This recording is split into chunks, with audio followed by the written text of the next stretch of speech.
Diabetes Revolution podcast with Dr. Sarah Townley, the type 2 diabetes coach, clinical pharmacist, and mom of 6 angels. You don't have to struggle and fight with your blood sugars for the rest of your life. I'm here to teach you the skills you need to control and even reverse this disease. There is such a thing as getting off your meds and creating a future free from diabetes, and you can have it too. Let's get down to business. Hey, my friends, I'm back after taking a little break, and I kind of have to tell you about it. This definitely wasn't intentional, okay? But I'm going to whine for a second. Y'all know I was in Costa Rica. It was a wonderful event. I was gone a week, and I thought I'm just going to skip a week, right, on the podcast. When I got home, there was heck to pay, people.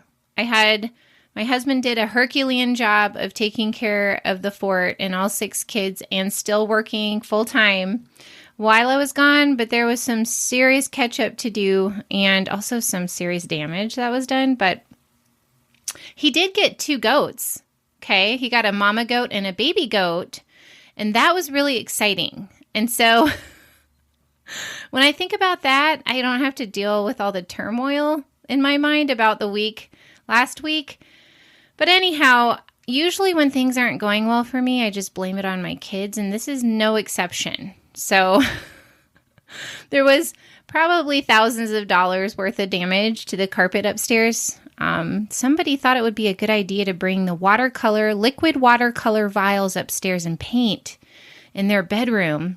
And baby Imogene thought it'd be equally as fun to pour those out all over the light gray carpet in that bedroom. And then somebody else thought it'd be an awesome idea to take bleach and spray it on a large area in the other room, the playroom. And then, of course, there was your typical trash mixed with dirty clothes and dirty dishes and garbage everywhere upstairs, too. And that's just, if you guys have raised kids, little kids, and lots of them, it's just par for the course, right? I knew that was something that was probably going to be waiting for me, but I wasn't anticipating the extra destruction that ensued. And it took me a few days to process it and just let it go. I think I'm now at a place where I'm not upset about it anymore. I can see the damage and not have pain in my heart. But it took a little time. Of sorting through that with my feelings and my thoughts about it. And now I'm in a much better place, I'll have you know. I'm ready to get back in here and share some information with you that really is meant to inspire you and empower you to feel like you can handle this problem. And in fact, not only can you handle your diabetes, but if you really want to, you can reverse this and you can get off medications or completely avoid taking your medications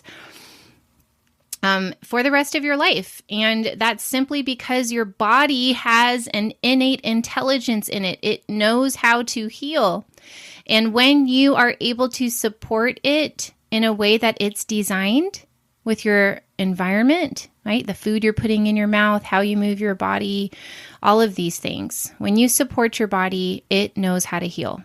Okay, so today I want to talk about something that is pretty universal for most people once they get a diagnosis. And then it comes up again for people when they get maybe some bad news that things have taken a turn. This happens a lot when people have been told by their doctor that they're going to have to start insulin or medications, or their A1C comes back really unexpectedly high, or they have some kind of complication that happens that really just wakes them up to the seriousness of their disease and the kinds of problems that they are going to have to look forward to if they do not take action.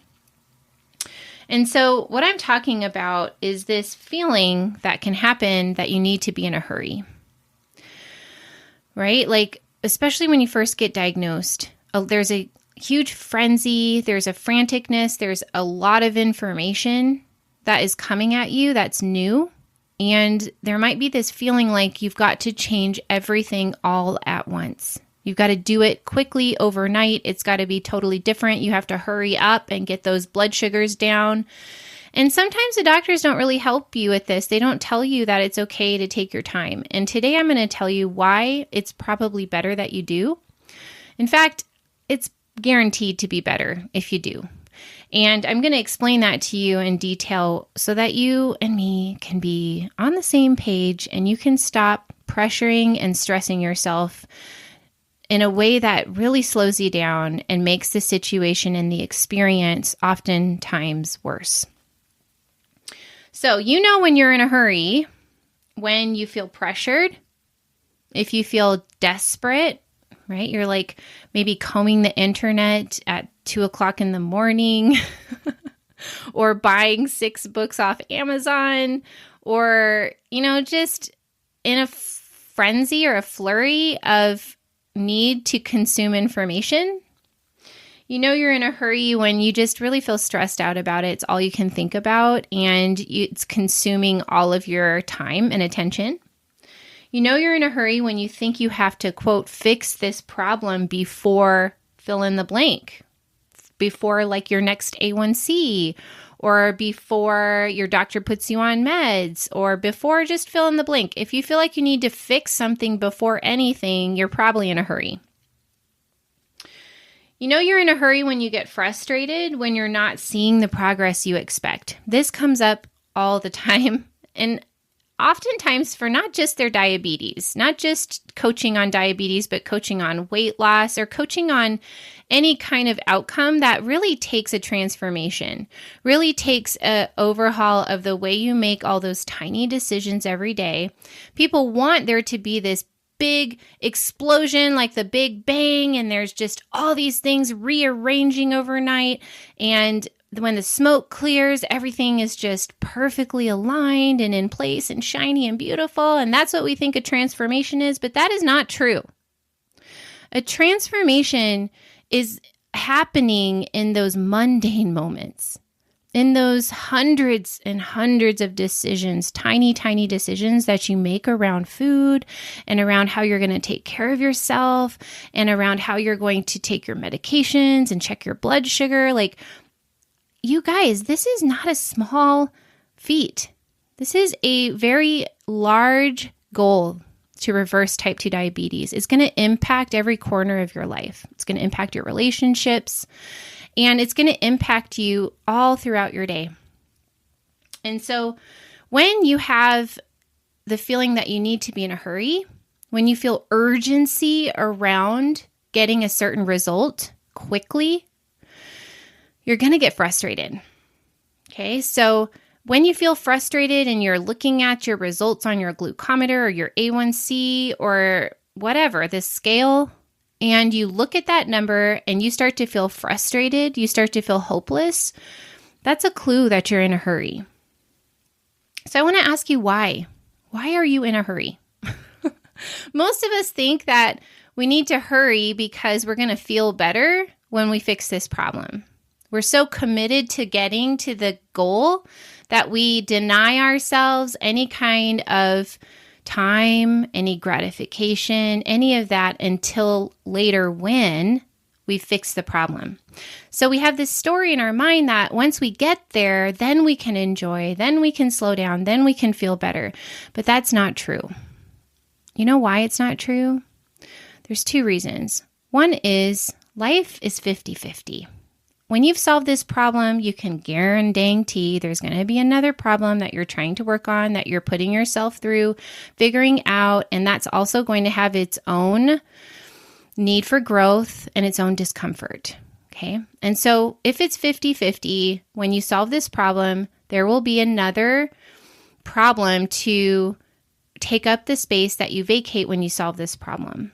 But the biggest reason that it's not true that you're going to be happy later when you fix this problem is that you haven't learned how to enjoy the process. You haven't learned how to take care of yourself from just a basic love for yourself and a basic understanding, acceptance, and compassion for yourself because you've beaten yourself to get to the goal. And so I want to just point that out, that that's usually the biggest reason why we're in a hurry, is that we're not allowing ourselves to feel any kind of accomplishment or acceptance until we get to the goal. And that oftentimes leads to us actually quitting before we get there, because the process and the experience is so uncomfortable and sometimes just miserable. Why else would you be in a hurry? Well, another big reason that my clients tell me is that they want to please somebody else. They're trying to please oftentimes their doctor, somebody in their family might be for sure a compelling person they want to please. And so when you are, like, I remember I just coached somebody on, why do you need to have your A1C less than fill in the blank? Okay, for most doctors, it's less than 7. Like, why? And they were like, well, that's just what you're supposed to do. And I'm like, well, does it matter to you? Like, what's your definition of control? What's your goal? What's your definition of healthy? Okay, because when someone else is telling you how to be, that's not like how you are, you oftentimes don't have a very good experience trying to change yourself to please another person. And so I want to ask you that just to shed a little light, if that's what's going on for you, that's not going to serve you. You have to make these kinds of changes in your life, not because you want to make someone else happy. That is not sustainable. It does not feel good. And that's why it's not sustainable. Okay, and then another reason I've seen come up for people is that they're in a hurry because they are desperate to shed the shame of having this problem. They've been judging and beating themselves up in their minds so much about creating this problem, and I've done this to myself, and what if other people find out? They haven't even told other people maybe. Boy, that makes me think of a girl who was dating someone and received her diagnosis and was so ashamed to tell her boyfriend this, that she was hiding. She said she felt like she was hiding under the table sometimes because of her diabetes and the way she was judging herself so harshly for it. And so this can definitely lead to pressuring and stressing yourself out about, quote, fixing the problem so that you can finally be free of the shame that you are imposing on yourself for creating, quote, creating this problem or doing this to yourself. So let me tell you about why hurrying isn't serving you. The first and the most easy to wrap your head around or your mind around reason for this or argument for this is that there are physical consequences for hurrying. This is often not explained to people when they are diagnosed or started on medication for diabetes, but there seems to be this urgency to get those blood sugars down, right? But that does not feel good physically to do. Think about it. Type 2 diabetes is a continual process that slowly progresses over many, many years, usually. Insulin resistance develops over sometimes decades of time. And by the time a person finds out that their blood sugar is 2, 3, 4 or beyond, 400 or beyond, they've been in, their cells in their body have been in a concentration of sugar in the blood that is very high for quite some time. And you know what? Your body is a freaking champion, okay? It is incredibly resilient and innovative, and it has learned how to adapt to that situation. And so it's done some things. Your body at the cellular level has changed its anatomy and changed itself in order to survive and even function in an environment that is not normal for it. So if you're always in the 2 or 300s, and that's been going on for at least 3 months by the time you get your A1C, right? And probably a lot longer than that, your body has had time to acclimate to that. And there are consequences for suddenly and rapidly driving those blood sugars down and dropping them down into the 100s or even below that, because your body's going to be shocked by that. It's not really nice to do when you think about it. You're going to be pulling the rug out from underneath your body and your brain. Your brain is used to having a blood sugar level of 200 or whatever it was. And now you are plummeting your blood sugar. And do you know what? It don't feel good. If you suddenly go from 300 to 150, you're going to feel it. Okay? Your body is going to react to a still somewhat high blood sugar as if you were having a low blood sugar. You might feel those signs and symptoms of hypoglycemia, a low blood sugar. This would feel like shaking and mental fog and mood swings and a fast heartbeat and sometimes sweating. These are all symptoms of a low blood sugar that can happen when it's low for you. When your body is telling you, this is too low for me. It's a sign that you're going too fast. And you know what? There's injuries that can happen to your body tissues when you do that. Because your body has become accustomed to that level of blood sugar. And so people can actually have eye problems or nerve damage from suddenly plummeting their blood sugars to levels that are still considered high, but low for that person. So that's my biggest compelling reason for you to just take it easy. It's okay. It's okay to give yourself permission to take it easy and go slow and gradually reduce your blood sugars. Okay, take a deep breath. All right. Now, my favorite thing to talk about, though, is your mind, okay? Because I love how the mind works and how we produce results with our thoughts. Our thoughts are the most powerful thing. The biggest advantage and the biggest asset that we have is the management of our minds. And so when I'm talking about mental consequences for trying to be in a hurry, I want to start by explaining that the process of taking your diabetes from uncontrolled to controlled and even to reversed is a process of exploration, experimentation, and navigation. This is a journey, okay? And the things you're going to be doing when you're hurrying are usually not sustainable, right? You will put yourself through things that you would normally not do because you're in a hurry. You might go to some extremes even when you're in a hurry, things that are certainly not going to be sustainable and result in yo-yoing. You know, when you think about yo-yo dieting, that's what I'm talking about here. I'm talking about choosing strategies that are coming from a place of pressure, stress, desperation. Those are not going to be strategies that you're going to want to stick to for the rest of your life when you're in a hurry. The experience of hurrying often leads to frustration and impatience, right? Judging and shaming yourself. The actions that are taken from those emotions usually look like quitting and restarting, cheating on your food plan or eating off your food plan, thinking something's wrong with your plan, and then trying to find a better, quote, better solution, you know, a different pill or diet or exercise plan, instead of just sticking to what works, being faithful and really sticking to the thing that is getting you results even when they're slower than you desire. When you are hurrying and feeling impatient or frustrated and shame and judgment about your results, it's not fast enough, right? Something's wrong.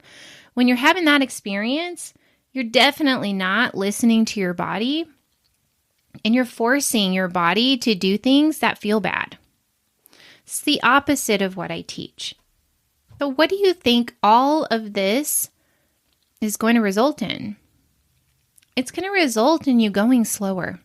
It's going to result in you getting off track, going down different directions that aren't going to serve you, feeling like crap the whole time, quitting, finding a plan that works but is not sustainable, and then recreating the problem again that you have to go about in a different way solving, and sometimes just quitting and never taking it up again, believing that it's not possible. So I hope that I have been able to show you and shed some light for you on why it's okay to go slow, why it's okay to take your time, why it's okay to learn how to make this process feel manageable, feel good, feel comfortable to you, as comfortable as possible. And I promise you that if you are committed to the long-term goal of taking care of yourself from a place of self-acceptance and forgiveness and compassion for yourself, you can't not create better health from that place. Your goal will meet you instead of you trying to push and shove and drag yourself to it. Okay, that's what I want to share with you today. And I want to remind you that if you are struggling out there, you do not have to do this work alone. I work with people one-on-one and in a group membership program. If you're interested in working with me or getting some help or even just participating in a community of people doing this work together, you got to come check it out. You can find me at sarahtownley.com, and the link to that website is in the show notes. And don't forget, if you want to just talk to me, you can reach me on my website too. I'd love to hear from you. All right, on that note, I will see you guys in a week. And I promise I'll see you in a week, okay? High five for tuning in with me today. You are getting smarter and stronger when you show up for yourself this way. You can get more free tools to help you control type 2 diabetes on my website, sarahtownley.com. And if you're serious about ending your struggle with diabetes, join my membership, The Diabetes Revolution, where you work with me in a community of people just like you. See you on the next episode.